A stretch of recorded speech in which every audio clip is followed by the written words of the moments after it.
আবারও Amarpur motor stand এলাকায় অমরপুর বীরগঞ্জ থানার পুলিশের নৈশ প্রহারা প্রশ্নের মুখে। একই রাতে 4টি দোকানে নিশি কুটুম্বের দল হাত সাফাই করল। নগদ অর্থসহ মালামাল নিয়ে চম্পট দেয় চোরের দল। ঘটনার বিবরণে জানা যায়, মোটর স্ট্যান্ড বাস টার্মিনালের পর বিপরীত দিকে 4টি দোকানে রাতের আধারে চোরের দল দোকানের পেছনের দরজা ভেঙে চুরি কাণ্ডগুলি সংগঠিত করে।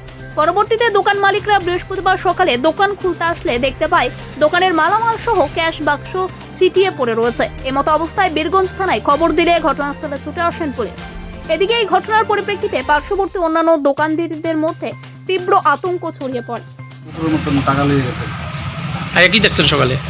আগে দেখি আমার কেস ভাঙ্গা সেকশনের দরজা খোলা।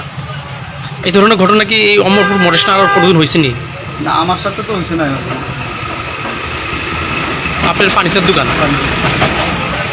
এদিকে আমার দোকান এলোমেলো, এরপরে দিয়া তোমার পেটি বিটালা বাইরেলা আমার পরে এই সেকশনের দরজা পুরো ভাঙ্গা।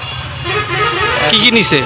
নিচে একটা ধরনের 1010 টাকার একটা সিগারেটের পুটলা, সব ধরনের সিগারেট আছে, এটার মধ্যে আমরা সবসময় স্টক রাখি আর কি। সব ধরনের সিগারেট প্যাকেটের মধ্যে রাখি।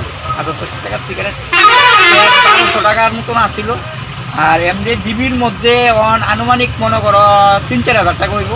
ডিবি 3-4টা ডিবির মধ্যে আছে। এই ধরনের ঘটনা কি আগে হয়েছে নি? না না, আর কোনো সময় হচ্ছে না। এই প্রথম। এই জায়গাটা কোন জায়গা? এটা অমরপুর মোটর স্ট্যান্ড। পুলিশটা আইছিল ওদিকে? হ্যাঁ, পুলিশ আছে। Bureau report, news live 24 Tripura.